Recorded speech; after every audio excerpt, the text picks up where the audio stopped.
인사합시다. 사랑합니다. 축복합니다. 내가 더 많이 사랑하겠습니다. 이미정 집사님은 지금 옆에서 열심히 뭔가 이야기를 하는데 거기 계세요?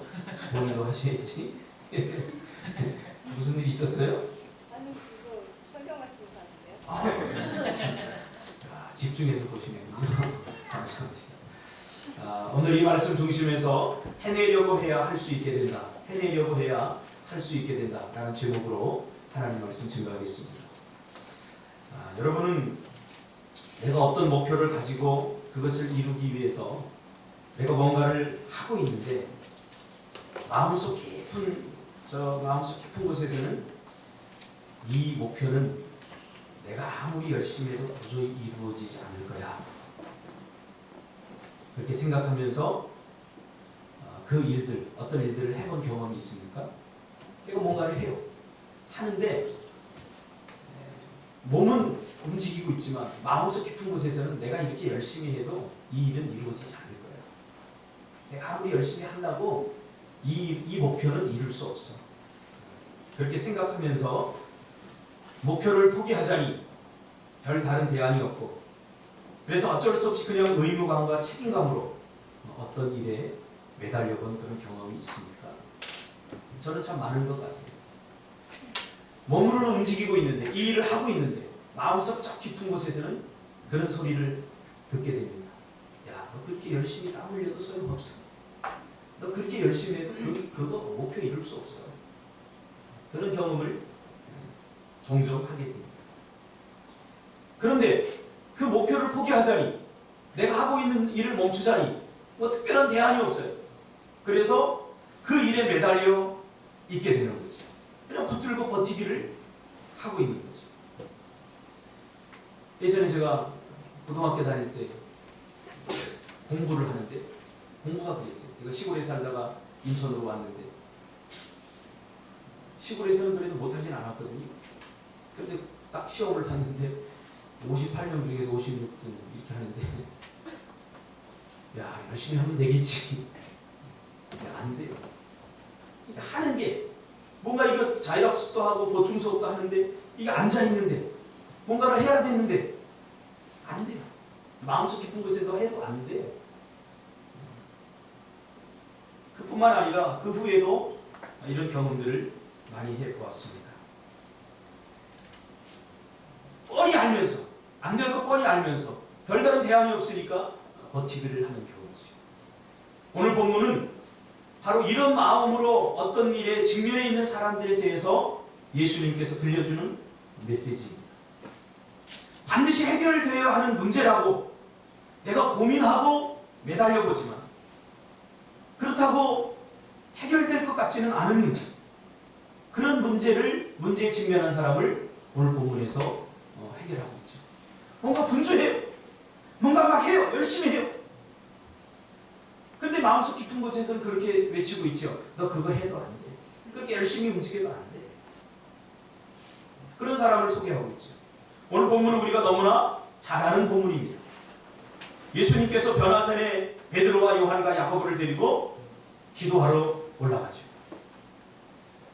베드로와 야고보와 요한이, 그리고 예수님이 변화산에서 놀라운 은혜를 체험하고 경험하고 있을 때 산 아래에서는 남은 제자들에게 한 남자가 찾아옵니다. 그러면서 긴급하게 요청을 합니다. 우리 아들이 말 못하게 하는 귀신이 들렸고 듣지 못하는 귀신이 들렸는데 당신의 스승인 예수는 병도 고친다면서요? 그러니 당신들도 능히 고칠 수 있을 거라고 내가 생각해서 이 아이를 데리고 왔습니다. 그러니 좀 고쳐주세요. 중세시대 이전까지만 해도 이 귀신, 정신적인 문제를 귀신 들렸다 이렇게 봤어요. 귀신 들렸다. 그래서 귀신이 들렸다. 특히 이 귀신은 간직이었죠. 간직. 여러분, 간직 걸린 사람들 봤죠? 그럼 확 쓰러집니다. 난로를 쬐다 확 쓰러지면 어떻게 되겠어요? 난로는 익어버려요. 물에서 수영하다가 간질이 걸리고 물에 빠져 죽어요. 길을 가다가 간지를 걸려버리면 발작 증세가 오면 쓰러져 교통사고가 죽습니다. 그러니 이 아버지가 얼마나 노심초사했겠습니까? 이 아버지가 얼마나 안타까운 마음을 가지고 있었겠습니까?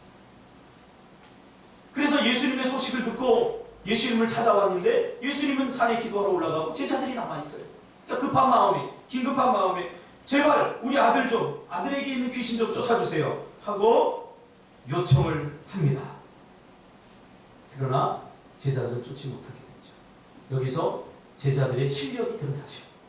영적 실력. 평소에 기도 안 하는 사람은 문제를 만나면 금방 들통이 납니다. 자기의 영적 수준이 들통이 나게 됩니다. 아무 일이 없을 때는 믿음이 있는 것 같고 내가 기도하니까 그래도 내가 믿음이 있는 사람처럼 내가 그래도 예배 드리니까 믿음이 있는 사람처럼 그렇게 착각하고 살아가고 있지만 정작 문제를 만나고 현실에 직면하게 됐을 때 그때 자기의 영적 실력이 적나라하게 드러나는 거죠. 그래서 기도 안 하는 사람은 절대 다른 사람을 도울 수 없죠. 오늘 제자들처럼 제발 도와주세요. 이 문제를 제발 해결해야 됩니다. 그러나 제자들이 별 수단을 다해서 쫓아보지만 귀신은 오히려 조롱하고 나가지 않습니다. 그러니 오늘 여러분들 말로 얼마나 쪽팔렸겠습니까? 얼마나 난처했겠습니까? 믿고 데리고 왔는데. 자, 근데 그때 마침 예수님과 제자들이 한참 이 제자들이 난처해하고 있을 때 예수님께서 변화산에서 큰 영적 체험을 하고 내려오다가 큰 무리들에 둘러싸여서 쩔쩔매는 제자들을 보았다라고 오늘 본문은 우리에게 이야기해주고 있습니다. 그때 예수님께서 묻습니다. 제자들이 야 지금 무엇 때문에 너희들이 둘러싸여 있느냐? 무엇 때문에 변론하고 있느냐?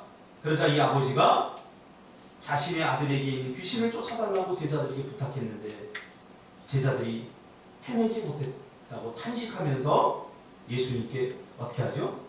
고발합니다. 고발. 아니 예수님 뭐예요? 당신의 제자들 내가 고치러 이렇게 왔는데 뭐예요? 당신의 제자들 못 고칩니다. 고발을 하는 거죠. 고발의 내용은 뭡니까? 무능력. 능력이 없다는 거죠. 제자들은 능력이 없다는 거죠. 고치지 못했다는 거죠. 여러분 하나님의 백성들이 기도 안 하면 세상 사람들에게 고발당합니다. 할렐루야. 우리 지금 고발당하고 있어요 지금. 예수 믿는 사람들 왜 저래? 예수 믿는 사람들 왜 저래? 세상으로부터 고발을 당하는 거예요. 무능력해집니다. 저도 가끔 예전에 그런 고발을 많이 당했어요. 우리 친척들 중에 야 너 예수 믿으면서 왜 그렇게 못 사니? 제가 당한 건 아니고 우리 어머니가 주로 우리 형제분들 예수 믿는데 왜 이렇게 못 사니? 고발을 당하는 거예요. 고발을. 그때는 그 이해가 안 됐어요. 그러나 지금은 이해가 됩니다. 그러므로 하나님의 백성이 기도 안 하면 무능력해집니다. 그러면 과연 제자들은 귀신을 내어 쫓을 능력이 없어서 쫓지 못했을까요? 쫓아내지 못했을까요? 과연 제자들이 무능력해서 이 귀신을 쫓아내지 못했을까요? 여러분 어때요? 태안 집사님. 제자들이 능력이 없어서 못 쫓아낸 걸까요? 빨리 틀린다고 빨리 이야기하세요. 네. 감사합니다. 요새 똑똑해져갖고 정답을 맞춰요. 틀린 답을 말해야 되는데. 맞아요. 능력이 없어서 못 쫓아낸 거 아닙니다. 왠지 아세요? 누가복음 이 본문이 있기 전에 그 전에 예수님께서는 이미 제자들에게 귀신을 내어 쫓고 병을 고칠 능력을 다 주셨어요. 제 이야기가 아니라 누가복음 9장 1절에 보니까 이 사건이 있기 전에 누가복음은 뭐라고 말하냐면 이미 예수님께서 제자들에게 귀신을 내어 쫓을 병을 고칠 능력을 이미 너에게 주셨다고 말합니다. 예수께서 12제자를 불러 모으사 모든 귀신을 제어하며 병을 고치는 능력과 권위를 주시고 할렐루야. 이미 다 주셨다는 거예요. 이미 능력이 있는데 능력을 주셨는데 하지 못했다는 거지. 또 무능력의 문제가 아니라는 거예요. 아버지가 저 제자들은 무능력합니다 라고 고발을 했지만 사실 이 문제는 무능력의 문제가 아니라는 거예요. 여러분 가만히 생각해보면 우리가 살아가면서 만나게 되는 모든 문제들 가운데 우리가 그렇게 착각합니다. 이건 내 능력 밖의 일이야. 내가 능력이 없어서 못해. 내가 실력이 없어서 못해. 내가 돈이 없어서 못해. 라고 말하지만 과연 그럴까요? 그렇지 않습니다. 제가 지난 5년 동안 개척을 시작하고 목회를 5년 동안 해오면서 제가 깨달은 것이 있는데 그게 뭐냐면 우리가 하지 못하는 것은 무능력의 문제가 아니라는 거예요. 믿음 없음의 문제라는 거예요. 기도하지 않음의 문제라는 거예요. 예수님께서 이미 제자들에게 능력을 주셨잖아요. 귀신을 내어 쫓고 병 고칠 능력을 주셨는데 제자들은 그렇게 하지 못했다. 그래서 예수님은 뭐라고 말합니까? 믿음이 없는 세대예요. 믿음이 없는 세대. 귀신을 내어 쫓는데 실패한 제자들을 향해서 하는 말이죠. 믿음이 없는 세대요. 이 세대라고 하는 말을 제너레이션이 아닙니다. people, 백성입니다. 이 믿음이 없는 백성아, 이 믿음이 없는 제자들아, 이 믿음이 없는 인간들아, 이렇게 말하는 거예요. 그러면서 내가 언제까지 너희와 함께 할 거냐. 그리고는 예수님 앞에 이 귀신 들린 아이를 데려오라고 합니다. 데리고 오자 이 귀신 들린 그 귀신이 예수님을 알아보고 어떻겠습니까? 힘이 발작을 일으켰다. 경련을 일으켰다. 우리하고 반대죠. 문제가 예수님 앞에 오니까 문제가 발작을 일으키는 거죠. 야, 이제 내가 여기서 끝이다. 우리는 반대잖아요. 문제가 오면 우리가 발작을 일으키잖아요. 우리가 발작. 야, 이거 어떡하지? 이 큰일 났네. 막 발작을 일으키잖아요. 옆에 사람 물어보세요. 발작 일으키지 맙시다. 요만한 문제가 좀 오면 그냥 발작을 일으키고 죽을 일이 생겼다고. 그러자 예수님이 언제부터 이 아이가 이랬느냐? 라고 묻자 어릴 때부터 그랬습니다. 하고 말합니다. 그러면서 귀신이 이 아이를 물과 불에 자주 던졌나이다. 그러면서 우리를 불쌍히 여기사 무엇을 하실 수 있거든 도와주십시오. 라고 고백합니다.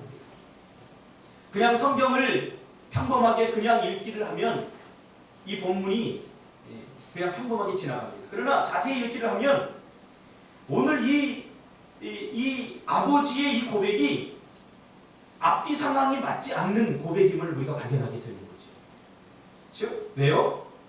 지금 이 아버지는 이 아이의 그 병을 고쳐달라고 정말 간절하고 절박한 마음으로 모든 것을 다 내팽개치고 예수님을 만나면 예수님께 고쳐주실 거야. 그런 간절하고 절박한 마음으로 모든 것을 다 내려놓고 온 거예요. 이 행위를 우리가 믿음이 없다라고 말할 수 있겠습니까? 믿음이 있는 행위죠. 그리고는 예수님 앞에 왔어요. 근데 고작 한다는 얘기가 뭐예요? 예수님, 고칠 수 있어요, 정말? 오늘 할 수 있거든요. 그 말이 지금 제가 오늘날 말로 풀이한 거예요. 예수님 정말 고칠 수 있어요? 한번 고칠 수 있으면 한번 고쳐보세요. 한번 고쳐보세요. 그런데 못 고쳐도 예수님 원망 안 할게요. 못 고쳐도 못 고치면 어쩔 수 없고요. 이런 뉘앙스가 풍기지 말입니다. 할 수 있거든요. 여러분 많이 들어본 말 아닙니까? 여러분 안에서 누군가가 여러분 안에서 그렇게 말하고 있지 않습니까? 예수님 정말로 이 기도 들어주실 거예요? 들어주세요. 한번 들어줘 보세요. 안 들어줘도 저는 교회 계속 다닐 거예요. 안 들어준다고 내가 그렇게 크게 실망하지 않아. 왜냐하면요, 지금까지 너무나 많은 기도들이 응답이 안 됐기 때문에 그렇죠. 이렇게 내 안에서 이야기를 하고 있는 거죠. 그러면 고치고는 싶은데 그렇지 않겠어요? 이건 진실이에요. 이 아버지가 자신의 아들이 고통당하는 것을 보면서 이 아들이 고쳐지고 싶은 것은 이것은 진실이에요. 그러나 그의 진실한 마음, 간절한 기대와는 달리 그의 마음은 이미 낙심과 좌절이 깊어서 고칠 수 없다고 생각하는 거죠. 왜 그런 생각을 가지고 있을까요? 우리도 마찬가지 아닙니까? 우리가 기도하면서 예배하면서 하나님 앞에 모든 것을 맡기면서 하나님 해결해 주세요. 너무나 절박하기 때문에, 너무나 간절하기 때문에 그렇게 고백하고 외치고 있지만 마음속 깊은 곳에서는 해주면 좋고요, 안 해줘도 어쩔 수 없어요. 이런 마음을 갖고 이렇게 기도하고 있지 않습니까? 저는 지난 5년 동안 이러한 마음이 얼마나 하나님 앞에서 부끄러운 생각인지 저는 발견하게 됐습니다. 제 안에도 있더라고요. 하나님 우리 교회 부흥시켜주세요. 내가 믿습니다. 부흥이 잘 안 되는 거예요. 그때 그럼 하나님 내가 기다리겠습니다. 언젠가는 부흥시켜 주시겠죠. 시간이 지날수록 마음에는 점점 의심과 회의가 들기 시작합니다. 그러다 어느 날 깨달아서 이것은 믿음이 아니다.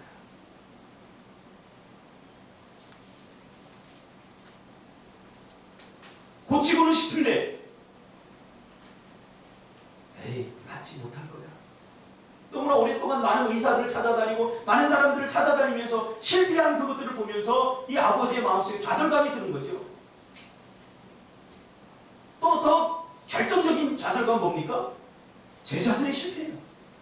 제자들에게 데리고 왔는데 제자들은 그래도 고쳐주겠지 했는데 제자들을 마저 실패하니까 제자들을 통해서 누구를 본 거예요? 예수님을 본 거예요. 우리를 통해서 세상 사람들은 예수님을 보듯이 제자들을 통해서 예수님을 보니까 청출어람이라고 했던 거예요. 그 제자의 그 스승이겠지 하고 별 기대가 사라졌고요. 여러분 우리가 믿음으로 제대로 잘 살아야 될 이유가 있습니다. 왜냐하면 세상 사람들은 우리를 보고 예수님을 가늠하게 돼 있어요.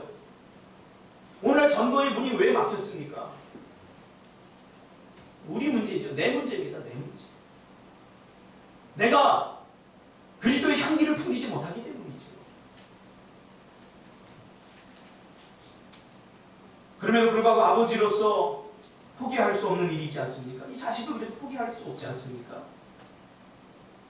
그래서 의무감과 책임감으로 바뀌게 되는 거죠. 그냥 열심, 절박함밖에 없어요. 우리가 착각하는 게 있는데 내가 열심히만 하면 된다고 생각해요. 내가 간절한 마음이 있으면 뭔가가 이루어진다고 생각해요. 요즘 CF에 나오죠. 생각대로 티 하면 됩니까? 안 되는 게 많죠.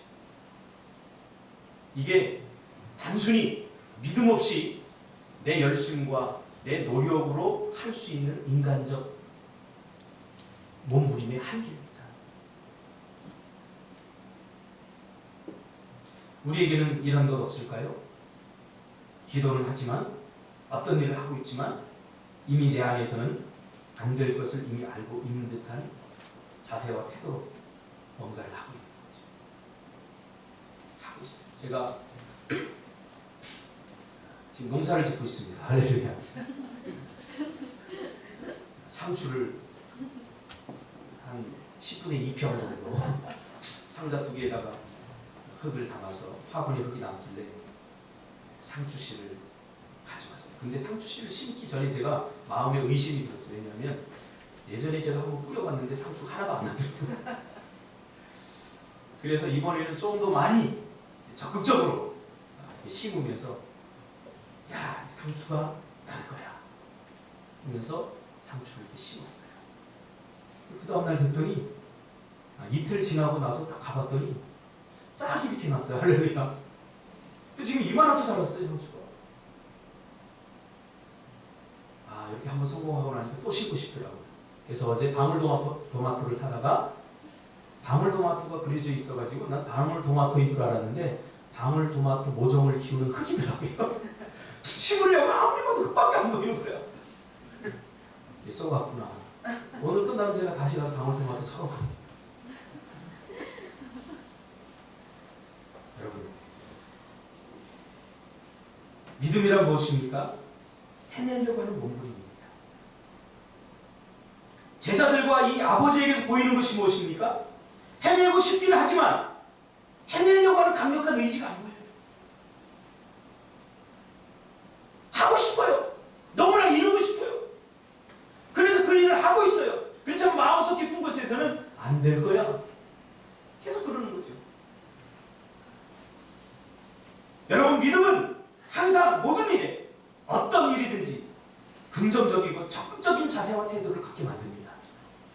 안 된다는 생각이 안 들어요. 믿음으로 하는 것은. 해서 되면 좋고 안 되면 안 돼도 어쩔 수 없고. 오늘 많은 그리스도인이 이런 생각을 가지고 예수를 믿는다고. 아니라는 거예요. 내 안에 믿음 있는 사람은 반드시 됩니다. 안 될 수 없습니다. 할렐루야. 그러니까 무슨 일을 하더라도 이거 반드시 될 거야 라고 하는 마음을 가지고 하는 사람과 하고는 있지만 안 될 수도 있어 이렇게 마음 먹고 하는 사람과는 그 결과가 엄청난 차이가 있을 수 있죠. 이 아버지는 뭔가 할 수 있거든. 어쩔 수 없이 아이에게 매달려 있지만 이 아이가 고침받을 것이라는 확신이 없습니다. 그때 예수님께서 꾸짖으면서 말합니다. 할 수 있거든이 무슨 말이냐. 믿는 자에게는 능하지 못할 일이 없느니라. 할렐루야. 이 음성이 여러분에게 하나님께 주신 음성으로 들으시길 바랍니다. 믿는 야, 할 수 있거든이 도대체 무슨 말이야. 너 지금 뭐하고 있냐? 나 공부하고 있어요. 아, 공부하고 있는 놈이 할 수 있거든이 무슨 말이야. 너 뭐하고 있느냐? 저 사업하고 있는데요. 사업하면 사업하는 사람이 이 일을 반드시 성공할 거야 라고 하는 마음이 없이 어떻게 운이 좋으면 성공할 거고 운이 없으면 성공 안 할 거야. 그래도 난 할 거야. 그런 마음을 갖고는 무슨 일을 해낼 수 있겠습니까? 제가 아이들, 우리 청년들 일을 시켜보니까요. 두 부류의 아이들이 있더라고요. 내가 무슨 일 이렇게 시키면 이거 반드시 할 수 있어 내가. 하고 할 수 있도록 반드시 이거 해낼 거야. 할 수 있도록 뛰어드는 친구들이 있어요. 그 친구들 반드시 해내더라고요. 그런데 무슨 일을 맡기면 이거 뭐 해도 되고 안 해도 되고 목사님 보니까 뭐 안 해도 별 꾸지람도 안 하시대. 이런 적당한 생각을 갖고 있는 사람은 그 일을 못 해내더라. 우리 인생의 모든 일은 마찬가지입니다. 할 수 있거든이 도대체 무슨 말이냐고 주님께서 말씀하고 있는 거죠. 해내려고 해야 할 수 있게 된다는 것. 이것이 믿음이라는 거죠. 그러므로 우리가 하는 이 일들은 인간의 열정과 열심 그거 이상의 것을 요구합니다. 그게 뭡니까? 믿음입니다. 믿음은 오늘 본문에서 믿음을 뭐라고 정의합니까? 적극적이고 긍정적인 자세와 태도를 가지고 그 일을 해내려고 하는 것. 이것이 믿음 있는 자의 자세와 태도라는 거예요. 여러분, 믿음이라고 하는 말은 한 단어지만 성경에서는 이 믿음을 아주 다양하게 표현하고 있습니다. 어떤 곳에서는 끝까지 인내하는 걸 믿음이라고 표현합니다. 어떤 곳에서는 포기하는 걸 믿음이라고 그렇게 표현합니다. 근데 오늘 본문에서는 믿음을 뭐라고 표현하냐면 적극적이고 긍정적으로 끝까지 해내려고 하는 그런 믿음의 자세와 태도, 이걸 믿음이라고 표현하고 있습니다. 사람이 일하는 자세와 태도를 보면 정말 해낼 수 있다고 믿고 있는 사람인지 아니면 어쩔 수 없이 붙들고 있는 사람인지 알게 됩니다. 저는 배세강 집사에게 일을 잘 시켜요. 주로 할 수 있을 것 같은 일도 시키지만 하지 못할 것 같은 일들도 시킵니다. 제가 가만히 미안합니다, 배 집사님. 내가 하기에는 조금 시간이 너무 많이 들어서 사실 좀 귀찮기도 하고 또 내가 다른 걸 해야 되기 때문에 이걸 배 집사님이 좀 해줬으면 좋겠다. 근데 지금 배 집사님이 과연 할 수 있을까? 좀 힘든 일을 이렇게 시켜봅니다. 시간이 지나고 나면요, 제가 시킬 때는 그래요. 하면 좋고 안 해도 내가 뭐 특별히 불만 없다 이런 생각을 가지고 시키는데 야치방을 세우고 나면서 그 일을 해내요. 하는 걸 보면 알 수 있어요. 하는 걸 보면 저거 진짜 하려고 그러니까 하려고 그러니까. 근데 어떤 친구를 보면 하고는 있지만 에이, 된다는 생각을 안 갖고 있구나. 그거 알아요. 태안 집사 안다. 다 할 수 있어. 오늘 주님은 그것을 우리에게 보여주고 있는 거죠. 해내고 싶고 이루고 싶은 열망과 열심보다 더 중요한 것이 여러분 믿음임을 믿으시길 바랍니다. 아멘. 믿음이 있어야 계속 해내려고 하는 용기로 도전하게 됩니다. 그리고 그렇게 해내려고 하는 행동은 마침내 어떤 일을 성취하고 그 일을 이루게끔 만드시죠. 이 아버지가 소리 지르며 울부짖으며 고백합니다. 맞습니다, 주님. 사실 나는 우리 아들의 병을 고칠 것을 간절히 기대해보곤 했지만 그러나 너무나 많이 실패했습니다. 너무나 많이 좌절감을 겪고 이 좌절감이 오래됐습니다. 근데 심지어 제자들에게까지 왔는데 제자들도 못 고치는 겁니다. 묻습니다, 여러분에게. 이 아버지가 믿음이 있는 사람일까요? 없는 사람일까요? 아니 틀린 답을 물어봐요. 없는 사람입니다. 네? 없는 사람입니다. 그래, 틀려져서 고맙습니다. 이 틀리는 거는 굉장히 똑똑해야 돼요. 정답을 알고 있어야 틀리거든요. 믿음이 있는 사람입니다.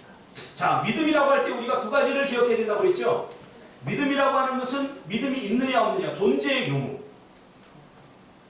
믿음이 있느냐 없느냐, 존재의 유무를 봐야 돼요. 두 번째로, 내가 믿음이 있다면 이 믿음이 큰 믿음이야, 작은 믿음이야. 그것을 분간할 수 있어요. 이 사람은 믿음이 있는 사람입니다. 어떤 믿음? 적어도 자기 아들이 예수님께로 오면 고침을 받을 수 있을까? 예수님께로 이 아들을 데리고 올 수 있는 정도의 믿음이 있는 사람. 그 정도의 믿음이죠. 그러나 이 아들이 정말로 고침을 받을 수 있다라고 하는 믿음은까지는 도달하지 못하는 거죠. 작은 믿음이죠. 우리에게도 여러분 믿음이 없는 사람처럼 내손 들지 마세요. 여러분 다 믿음이 있습니다. 구원받은 하나님의 백성들은 하나님께서 믿음을 선물로 다 주셨어요. 믿음이 있어요. 그런데 참 난 믿음이 없어서 그런 사람들을 보면 미치고 환장하겠어요. 무식한 거예요. 잘 모르는 거예요. 믿음이 이미 있는 사람이 구할 것은 뭡니까? 더 큰 믿음. 내가 문제를 만날 때마다 못할 것 같고 안 할 것 같으면 내가 가지고 있는 믿음보다 문제가 더 크게 보이기 때문에 그럼 이 문제를 어떻게 해결하면 됩니까? 내 믿음을 더 키우면 돼요. 여러분 생각해 보세요. 우리 예원이 보니까 지금 6살인데 신발을 거꾸로 신어요. 아무리 가르쳐도 야 예원아 이거 오른쪽에 신고 이거 왼쪽에 신는 거야. 아무리 가르쳐도 아빠 알았어 이렇게 신는 거 맞지? 응. 아빠가 기대합니다. 그 다음날 유치원 갈 때 보면 기대를 저버리지 않고 또 거꾸로 신고 가요. 잘하더라고요. 또 가르쳐줘. 그게 어렵나 봐요. 아직 그 지각 능력이 발달하지 않았기 때문에 그렇죠. 근데 7살짜리 예담이를 보고 이제 분간할 수 있어요. 신기는 신되 거꾸로 신는 거죠. 우리도 마찬가지예요. 우리가 신기는 신되 우리가 믿음이 있긴 있되 우리가 뭔가 그 수준의 믿음은 아닌 거죠. 이 문제를 해결할 만한 믿음의 수준은 아닌 거죠. 그럼 어떻게 됩니까? 더 큰 믿음을 구하시기를 주님의 이름으로 축복합니다. 그래서 여러분 문제가 있고 어려움이 있을 때마다 좌절하고 낙심하면 안 돼요. 난 할 수 없다. 난 믿음이 없다라고 핑계대면 안 돼요. 그 믿음을 그 문제를 이길 수 있는 더 큰 믿음을 달라고 하나님께 구하는 것이 중요한 거죠. 그래서 내가 오늘 이 사람이 뭐라고 그럽니까? 내가 믿나이다. 나의 믿음 없는 것을 도와주세요. 이 말을 가만히 보면 지금 제가 이야기한 이 이야기를 듣지 않고 이 본문을 보면 논리의 모순에 빠집니다. 내가 믿나이다. 내 믿음 없는 것을 도와주세요. 믿는데 무슨 믿음 없는 걸 도와달란 말이에요. 이 말이에요. 무슨 말인지 알겠죠? 내가 믿나이다. 내가 믿음이 있습니다. 근데 적어도 나는 예수님께로 오는 정도의 믿음이었지 이 아이가 정말로 고침을 받을 것이라고 하는 믿음에는 도달하지 못했습니다. 그러니 나에게 믿음을 주세요. 할렐루야. 네. 명쾌하죠? 예수님 이야기를 하고 있는 그러면 여러분 문제를 만날 때마다 이렇게 고백하시기 바랍니다. 내가 믿나이다. 같이 해봅시다. 내가 믿나이다. 나의 믿음 없는 것을 도와주세요. 그러니까 이 사람이 예수님께로 고쳐주잖아요. 그러니까 예수님께로 계속 올 수 있었던 믿음이 이제는 이 아이를 고칠 수 있는 믿음에까지 성장하게 되는 것을 보게 됩니다. 그러므로 여러분 믿음 없다고 여러분 핑계대고 변명하지 마세요. 절대로 아무 일도 못합니다. 이번에 우리가 제주 선교 간다고 그러니까 참 우리가 지금 교회는 작지만 큰 일들, 많은 일, 중요한 일들을 해내고 있어요. 이 개척교회가 선교사 3명을 지금 후원하고 있습니다. 그리고 백령도 선교, 인도 선교, 그리고 이번에 제주 선교 갑니다. 내가 이번에 제주 선교 간다고 하니까 시기 반 부러움 반으로 꿈이 있는 그 김성찬 목사님 거기는 믿음이 없어서 겨우 강원도로 가거든요. 뭐라고 그러냐면 야 니네 교회 빚도 있고 니네 교회 헌금도 별로 안 나오고 그런다면서 무슨 제주도 시기나 하냐. 제가 죄송합니다. 닥쳐 했어요. 직접 닥쳐버리진 않고 비슷한 말을 했어요. 그러는 거 자기는 그 돈 있으면 그 돈 헌금하게 해가지고 더 필요한 데 쓰겠다. 아니, 우리에게 돈이 없어서 불행한 적 한 번도 없어요. 돈이 없어서 못한 적 없어요. 믿음이 없어서 못한 거지. 보세요. 우리가 백령도 갈 때 그 전까지만 해도 여러분들이 가지고 있던 생각이 뭡니까? 무엇입니까? 수련회는 겨우 한 3, 4만 원 내고서 가서 2박 3일 동안 물장구 치고 은혜 받고 오는 게 전부다라고 생각했지만 백령도 여러분 10만 원 이상 여러분 자비를 들여서 또 백령도에 가서 그 여름 더운 여름날 댄스를 쳐가면서 허리도 안 돌아가는 댄스를 쳐가면서 그 아이들과 불총 싸움을 하면서 2박 3일 보내고 나서 여러분이 커졌어요. 그 다음에 제가 도전했죠. 여러분 인도 갑시다. 저에게도 도전이었어. 이 교회를 비워야 되고 개척교회 목사가 새벽기도도 그만 포기하고 이 교회를 비우고 열흘 동안 2주 동안 간다는 건 보통 일이야. 그러나 이것저것 생각하니까 아무것도 못합니다. 결단하고 하나님 도와주세요. 갔다 왔습니다. 그때 믿음으로 도전한 사람은 다 갔다 왔어요. 여러분 참새가 평생 몇 킬로 안에 사는 줄 아세요? 2.4kg 안에 살아요. 그러니까 2.4kg를 못 벗어나는 거 참새들. 그러니까 참새 같은 사람이 있어요. 이것은 이래서 못하고 저것은 저래서 못하고 아무것도 못하는 거예요. 그래서 그랬어요. 강원도 가서 잘 놀다 와. 우리 제주도 가서 돌 하루방 좀 만지고 올게. 믿음대로 하면 됩니다. 그러니까 우리가 구해야 될 게 뭐예요? 주님 믿음 없는 걸 도와주세요. 여러분 하나님의 위대한 일을 할 수 있습니다. 할렐루야. 인도도 갔다 왔지 않습니까? 인도 가서 우리가 그 아이들을 보고 오지 않았습니까? 제가 올해 작년 10월에 드림리스트를 작성했죠. 내가 앞으로 이루고 싶은 것 5년 안에 10년 안에 이루고 싶은 드림리스트를 작성하면서 제가 하나님 5년 안에 제가 20개국을 돌아다니고 싶습니다. 그랬더니 벌써 거의 조금만 더 다니면 10개국을 돌아다녀요. 근데 그 전까지는 제가 한두 군데밖에 못 가봤어요.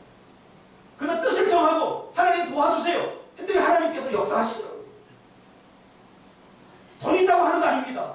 실력이 있다고 하는 거 아닙니다. 능력이 있다고 하는 거 아닙니다. 믿음이 있어야 할 수 있습니다. 우리 인생도 마찬가지입니다.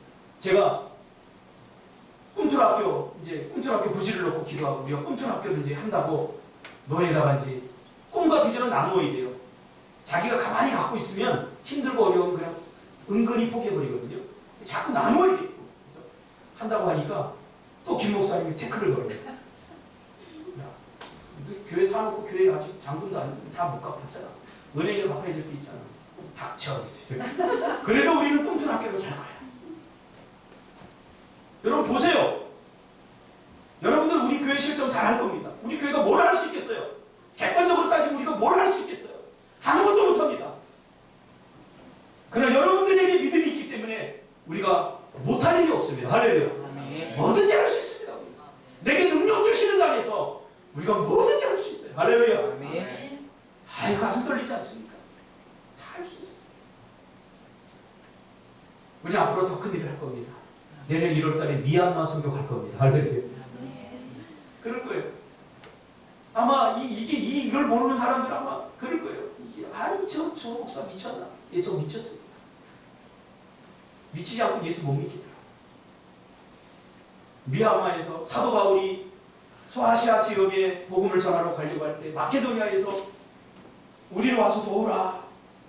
마케도니아 손짓한 사람처럼 지금 자꾸 미얀마에서 맹각준 선교사님이 저를 향해서 와서 도우라 그래요. 지금.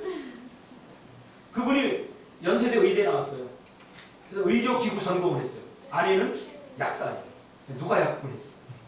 근데 이분이 주님을 만나고 나서 삶이 완전히 전환점이 일어났어요. 그래서 선교사로 가겠습니다. 어디에? 동남아시아 쪽에 가장 못 사는 지역에 가서 옛날에 미국 선교사들이 우리나라에 와서 학교 만들고 병원 짓듯이 나도 가서 학교 짓고 병원 짓겠습니다 하고 갔는데 막상 가보니까 학교를 짓고 병원을 짓는 것은 참 힘든 일이에요. 근데 거기서 엄청난 영적 유턴이 일어납니다. 내가 할 수 있는 일이 뭘까? 이제 언어도 다 배우고 그래서 하나님께 기도하는데 하나님이 좋은 인사이트를 주셨어요. 내가 아이들 가르쳐라. 지금 미얀마가 엄청나게 지금 또 오고 있습니다. 세계적으로. 세계의 모든 자본들이 지금 미얀마로 다 지금 지각되고 있습니다. 그래서 신문에 광고를 내서 미얀마의 조중동 같은 아주 중요한 신문에 공고를 내서 돈이 있는데 돈이 없는데 공부하고 싶은데 공부하는 학생들 50명을 모집하게 됩니다. 그래서 그 청소년들을 10년 동안 키웠습니다. 그때 그 아이들이 기대 이상의 좋은 유명한 대학도 가고 지금 그 미얀마의 그 핵심적인 언론사도 가고 이렇게 하면서 진출하게 됩니다. 아, 이거다. 그래서 생각해낸 사람이 누구냐면 저를 생각해낸 거예요. 왜? 그분이 옛날에 저랑 같은 교회에서 사역을 할 때, 전도사로 사역할 때 같이 사역을 했거든요. 굉장히 친했어요. 근데 그때 박형섭 전도사가 청소년 사역을 했지. 나의 이 사역에 좀 도움이 될 수 있겠다. 전번에 왔었어요, 우리 교회. 평일날 같이 하고 식사하고 보더니 이런 걸 보더니 와, 이 청년들 많네요. 좀 도와주세요. 청년들 우리 미얀마에 와서 뭐든지 좀 가르쳐주고 같이 좀 뭔가를 좀 했으면 와서 강의도 좀 하고 공동체식 훈련, 리더십 훈련도 좀 하고. 여러분들 참 지금 이것을 위해서 훈련받지 않았습니까? 우리 나이 선생 같은 경우 메이크업 발라발라 미용으로 우리나라에서 사람들 많잖아요. 근데 하나님 환상을 보여주시고 가서 그 아이를 가르치는 거예요. 하나님이 주신 달란트 자꾸 사용해야 돼요. 하나님이 주신 믿음 자꾸 사용하시기 바랍니다. 네. 해야지. 여러분 저 그런 사람 안 믿습니다. 믿음 있는 사람 하는 사람. 오늘 배집사님 기도에 제가 은혜 많이 받았어요. 해야지 하는 건 믿음이 아니에요. 하는 게 믿음이죠. 영혼 없는 몸이 죽은 것 같이 행함이 없는 믿음은 죽은 믿음이다. 죽은 믿음 붙들고 살지 마세요. 어차피 시간은 흘러요. 제가 45이라고 그러면 사람을 깜짝 놀라요. 제가 동안이잖아. 할렐루야. 네. 우리 장집사님 우리 저기 유치원 때부터 친구인데 우리가 이렇게 나이 먹을 줄은 꿈에도 생각 못했습니다. 초등학교 6학년 강한선 선생님 그랬어요. 88 올림픽 우리나라에서 개최한다. 이건 대단한 일이다. 근데 올림픽이 뭔지도 그때 몰랐어요. 근데 올림픽 지난 지 20년, 30년이 지나가고 있는 이 시점에 인생은 참 빠르다. 우리 하나님 앞에 서야 될 날이 오는데 이래도 시간이 지나고 저래도 시간이 흐릅니다. 이왕이면 여러분 같이 있는 일, 하나님의 일, 하나님의 일. 한비아가 그런 책을 썼잖아요. 지구 밖으로 행운하라. 지구 밖으로 행운합시다. 이건 이래서 못하고 저건 저래서 못하고 아니에요. 다 할 수 있어요. 여러분 다 할 수 있습니다. 하나님께서 도우실 것입니다. 하나님께서 여러분에게 이미 믿음을 주셨어요. 그래서 써봐야 이 믿음이 얼마나 나에게 큰 믿음이 있는지 알게 됩니다. 그래서 우리 교회에서는 부정적인 말 못합니다. 할 수 없습니다. 안 합니다. 안 됩니다. 이런 말 쓰지 마세요. 저 다른 거 갖고 화내지 않는데 이런 말 쓰면 제가 부정적인 말 쓰는 거 화내요. 무섭게 화내요. 쓰지 마세요. 그건 믿음이 아니기 때문에. 여러분 할 수 있습니다. 내게 능력 주시는 자리에서 위대한 꿈을 꾸시기를 바랍니다. 기도하겠습니다. 하나님 고맙습니다. 우리 사랑하는 꿈속의 모든 성도들이